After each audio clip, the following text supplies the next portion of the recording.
Sonic and the Black Knight is a game that, even before its release, was already being unfairly bashed. I believe the bashing was the result of two main things. The first thing is that Sonic and the Black Knight is the next installment in what's being called the Sonic Storybook series. The series seems to be disliked by many people for reasons I don't fully understand.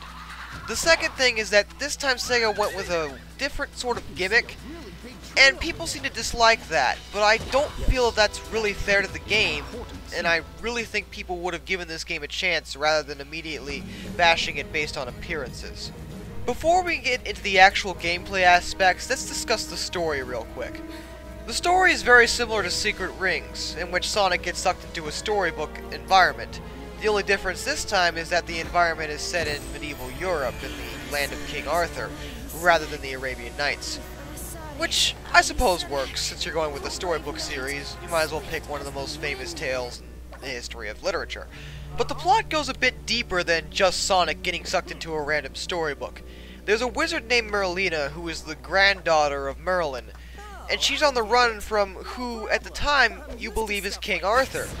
And he seems to have become corrupt, and is chasing her down for reasons you don't fully understand until later in the game. During this sequence that Merlina is running from King Arthur is when she decides to summon someone she calls the Hero of Wind, who turns out to be Sonic. He saves her, and, well, that's where the story goes from there. Merlina explains that she needs Sonic's help in order to stop the now corrupt King Arthur, and to do it Sonic needs a special sword called Caliburn. Caliburn turns out to be a talking sword, which sounds stupid, but Caliburn's personality actually becomes more apparent as the game goes on, and it's somewhat amusing to see him and Sonic butt heads during the progression of the game.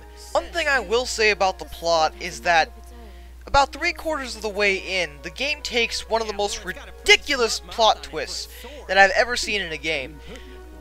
By ridiculous, I don't mean it was absurd or, you know, a bad twist. I mean it was a really good twist that, I'll be honest, I didn't fucking see coming. It really did catch me off guard, and I was very, very happy with it, because suddenly the plot became awesome and the game actually got me really pumped, which is something Secret Rings also did at one point during the game. In addition to the new characters, there are some other characters from the story that are being played by the original Sonic characters. For example, some of King Arthur's knights are being played by Knuckles, Shadow, and Blaze. All good choices, but the characters really don't look very appealing or legit in the armor they're wearing. They just look very strange. But you can look past it, I suppose. Also, the Lady of the Lake is in the story, much like the original King Arthur, but she's being played by...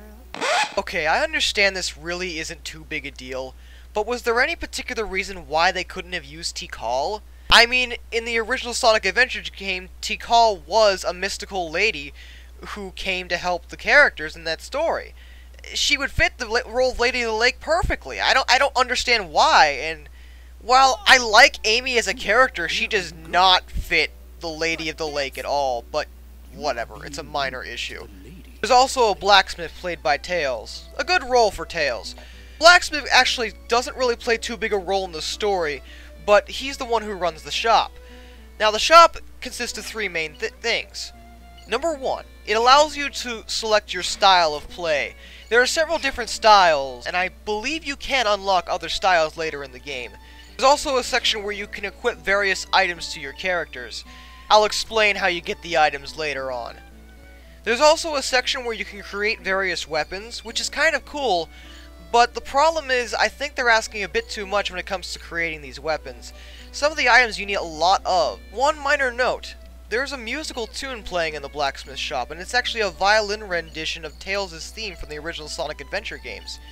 That being said, in the game, there's a art section that's a collection of fan art from various fans from around the world, which is really nice, and during it, there's a violin rendition of Doesn't Matter from the original Sonic Adventure games.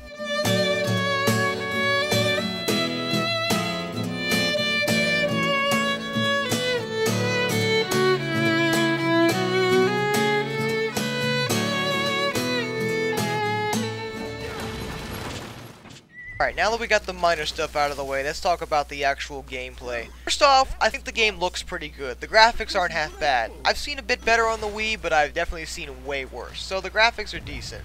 As for the actual game, well, it's much like Secret Rings, only you use both the Wiimote and the nunchuck.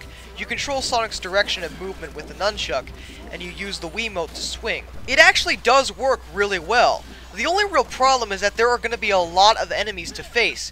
That being said, you're going to be swinging the Wiimote a lot. This is the only Wii game that has ever given me a wrist cramp.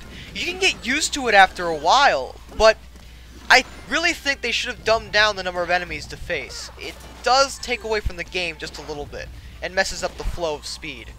There are specific attacks you can do and combos you can use, but because all of these are controlled with the Wii Motion, the gameplay is probably going to boil down to you just randomly waving around the Wiimote while Sonic swings the sword. The game is, by nature, a waggle fest. But at the same time, surprisingly, it's actually a lot of fun to play. It's fast-paced, action-oriented, and enjoyable. I mentioned the items earlier. You get to select the items at the end of every stage, but you only have a certain amount of points in order to choose the items, so you have to choose wisely as to what you want and what you don't. It's not a bad feature, but I do find it mildly irritating and unnecessary. There's only a handful of boss fights in the game. They're okay, but I don't think they're as good as the ones in Unleashed, and they tend to be a bit chaotic and once again boil down to you just waving the Wiimote around like an idiot. But they're okay. One other thing I really like about this game is that you don't have to play as just Sonic. You can choose to play as the other knights if you want to later on in the game. This is pretty cool, and every knight is designed pretty well. Each one has their own unique gameplay style, but they all work. The only one I feel the need to mention is Gawain, Knuckles, because he can fly over all the enemies. To be fair, you might not want to be doing this because it'll ruin your score at the end of the level, but if you're just playing through the level for speed, it does make the level way too easy. There's a couple extra features I want to mention real quick. There is Wi-Fi in this game, but it's not what we wanted nor what we expected. The items that you can get from the game, you can actually trade with your friends over Wi-Fi, which is pretty cool. There's also another mode that's basically a high score list, where you can try to beat each other's scores in various challenges that are only listed on the Wi-Fi section. But the Versus mode isn't Wi-Fi, it's only local multiplayer. The Versus mode is okay, not really awesome, but it's okay. It's better than the Secret Rings multiplayer. I really feel that this should have been Wi-Fi. I mean, in Zero Gravity, at least they gave us ghost races.